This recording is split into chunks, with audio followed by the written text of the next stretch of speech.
I need a nap. He said, well, drinking another Red Bull. One time I drank like 6 of these in a row and I drove back and forth from Phoenix, Arizona for no reason at all. I stopped at McDonald's and that was about it. For a guy who doesn't own a lot of pink, I definitely wear a lot of pink. But it's Wednesday, so at least I'm doing it right.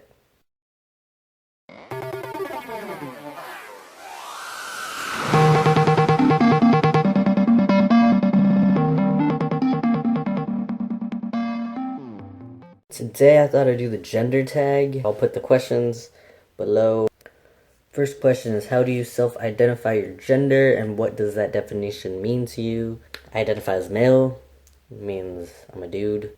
However, I do also identify with transgender, being female to male, because I am transgender female to male.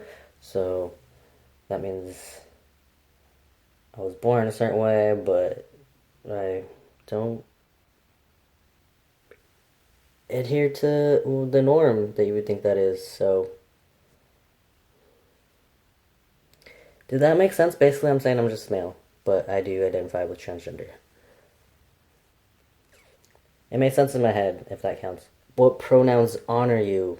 He, him, his, any male pronouns. Describe the style of clothing that you most often wear. I don't really have a style. I used to when I was younger and when I was a little kid and middle school and high school and all that good stuff. But now, even in college too, but now like I don't really wear anything. This is probably one of my more interesting, intriguing, exotic, whatever, t-shirt. For the most part, I really just wear black, white, and gray. I wear a lot of sweaters. I like sweaters, just plain t-shirts and tank tops, like jerseys, stuff like that. But yeah, I really don't have a style, I don't think. Also, it changes, so I'm really into Timberland boots. I don't know why, but I really like boots, and I really like Timberland boots because I think they're more stylish than normal boots. I also love Nike Cortezes. Certain Vans are cool, and like the sandals that you can just slide on or whatever. I dig those. Basically, the most that I really wear is like basketball shorts because I hate pants. And you'll probably always see me with the hat or beanie on because that's something I'll never stop wearing. That doesn't qualify as a style, but I'm not a fashion guru or icon or anything, so that's fine. Talk about your choices with body hair. How do you style your hair? Do you have facial hair? What do you choose to shave or choose to not shave? This kind of goes, back and forth with me because, it just depends on how I feel. I'm pretty neutral on all of it, like shaving, not shaving. I don't really care. Right now, my facial hair is a goatee and a mustache. I shaved all this crepple off, but you can kind of see how like it's already coming in my shadow, which no matter how closely I shave, it comes in like that. So whatever. I like how I tried to snap, but I failed a minute ago. So as far as body hair is concerned, though, I kind of go back and forth with it. The only thing that I probably would never shave is my leg hair. For some reason, it's just I feel like if I ever shaved my legs, I would immediately regret it. So, you know, if you know the story of Samson in the Bible and, his long hair, when they cut it, he lost all his strength. That's how I feel. If I shave my legs, I'm going to lose all my meanness and I'm just going to have to go home and cry. Also, how do I style my hair? Right now, I have no hair. That goes back and forth too. Sometimes I have longer hair, sometimes I have a shaved head, sometimes it's growing out, which it is right now. If I can go without styling it when it's like really short like this, I'll just go around like that. But usually I just like throw gel in it and just mess with it like for less than a minute, just like a couple of seconds, and then that's it. I let it do whatever it wants to do. Talk about cosmetics. Do you choose to wear makeup? Do you paint your nails? What type of soaps and perfumes do you use, if any? Honestly, I bet I could give like a cosmetics 101 class, and I think it'd be pretty dope. Honestly, I think I'd be pretty good at it. Other than that, though, I really don't know anything about like how makeup works or anything, and it's also not something I'm interested in. I don't really want it on my face or anything, so I'm good. Painting my nails isn't my thing either, so as far as soaps and perfumes, I have really sensitive skin, unfortunately, so I can't really use anything. But I do use Axe because A, it has a scent, and B, it's cheap. So, those are two categories I look for in those kinds of things. So, Axe. Have you experienced being misgendered? If so, how often? I feel like nowadays when I get misgendered, it's more either in my head or on purpose. I feel like maybe 1% of the time I really do get misgendered, and I don't know why that is. A lot of the times, like I said, I think it's in my head and like I just hear somebody incorrectly or something like that, but I don't really know. I don't really have a long enough encounter with somebody in that kind of situation for me to know if they were really misgendered to me or if it was just my mind playing tricks on me. So, and as far as the people who do it on purpose, I don't really care. Like, do you experience dysphoria? How does that affect you? So, not only do I deal with dysphoria on like a daily basis, and even more than that, more than a daily basis, but I also have other mental illnesses that, have a really big hold on me and weigh me down on a lot of things. It's hard for me to get out of bed sometimes. It's hard for me to leave my room. It's hard for me to talk to people.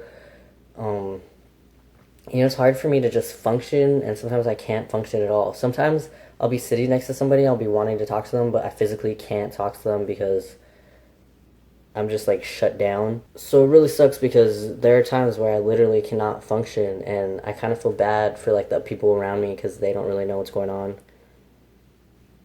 And I can't really like always explain it because I shut down. So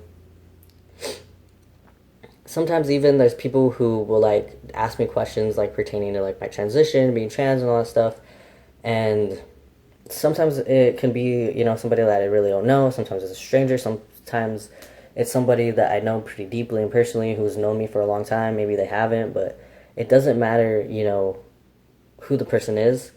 There's like a 10% chance I'm gonna like freeze up and just be like, I'll either like avoid the question, I'll like start kind of being weird about it. And it's not that I'm not open about it because, I mean, I'm TMI AF. Those were two different abbreviations, by the way. But it's just, it's my dysphoria, it's my anxiety, it's my paranoia, depression, bipolar, all that stuff. And sometimes, it all combines as one and it just fucks me up even worse than I already am fucked up. So, that's fun. Talk about children. Are you interested in having children? Would you want to carry a child if that were an option to you?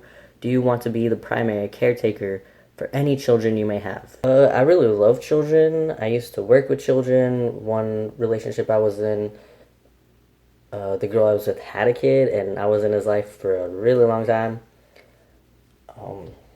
since even before he was born. So I would love to have kids, but also, being single for so long and even being in that relationship where we had a kid, we lived together, we were supporting ourselves and her child financially. It's really made me put a lot of things into perspective and realize things and like grow and learn from it. One of those things is that I don't really want to have kids until I'm financially stable and I can make sure that my kids are going to be financially set, with their lives until they're 18, and then, just kidding. Also, the other questions in this question, because a lot of these questions are super intense. No, I would not want to have a child. I would not want to carry the child if that were an option to me. No, that has never been a thing I've been down with. So, no, thank you. I salute the people that do carry them and do want to carry them, and etc., but I do not. So, no, thank you. So, I don't care who the primary caretaker is, as long as me and my wife or girlfriend, whatever, the situation is, as long as we're not shitty parents and, our kids don't grow up with tremendous issues because we're shitty parents, then I really don't care who the primary caretaker is, as long as, we're both equally in the kid's life and they have balance and, all that good stuff. I think I don't care who would be the primary caretaker. Although I would be down to be a house husband slash father. So, ladies, talk about money. Is it important to you to provide for a family financially if you choose to have one? Is it important to you that you earn more than any partner you may have? Do you prefer to pay for things like dates? Are you uncomfortable when others pay for you or offer to pay for you? Talk about money. I don't have any, so I can't talk about it. It is important for me to provide for my family financially if I do decide to have one, but that's not really a gender thing. That goes back to, my upbringing, uprising, blah, blah, blah, blah, blah. I do prefer to pay for things like dates because usually I'm the one asking girls on dates, so it just, I don't know. I feel like whoever offers, like that's the person who pays. I don't know. But I have had girls who were more like independent and like, I've had girls who, split the check at restaurants or will pay for both of our meals or, will pay for their ticket at a movie or like whatever the situation is. So I pretty much just put it out there, like offer it, and if the girl like rejects it or fights it, um, I'll kind of like talk to her and see like why that is, and if she wants to pay for herself, I'll let her. If she wants to pay for me, I'll let her. 75% of the time, I pay for the dates and whatnot, but you know, equality. I'm like, I'm all about like feminism and equality, but yeah, it's just a habit that I've gotten into. So I try not to do that though, because I know there are girls out there who, want to be the one that like pays for dates and stuff. So the only thing is that I am uncomfortable when people pay for me because I just don't like people like offering to pay for me or paying for me or anything like that. It just makes me uncomfortable. But I have learned to sort of just like put that away because I'm probably that guy who like pays for people, like even like not even relationships, but also just like friends and stuff. Like I'll buy me and my friends a pizza, I'll take us like out to eat or something, I'll take us to a movie, I'll like offer, be like, hey, come over and like do this, or hey, let's go here, and they'll be like, oh, I don't have money, I'm like, I'll pay for you, or whatever the situation is, I try to be the person who like pays for them. So that's just kind of the person I am. But I have come to find that I need to let other people, pay for me, and I need to be more comfortable with that.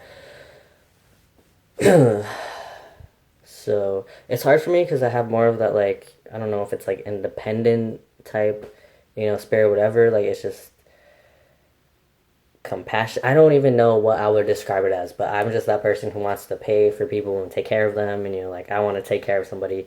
All the buddies, all the bodies, all the bodies out there, all of them, all you bodies, I want to take care of you. But I have to learn to take care of myself and let others take care of me as well. Anything else you want to share about your experience with gender? Gender is more than what it seems. So that's all I got today. All my information is down below if you want to go check me out on any of my social media sites. Go ahead and give this video a thumbs up if you liked any of my answers. Hopefully you guys enjoy this video. Thank you for watching. I'll see you next time. Peace out.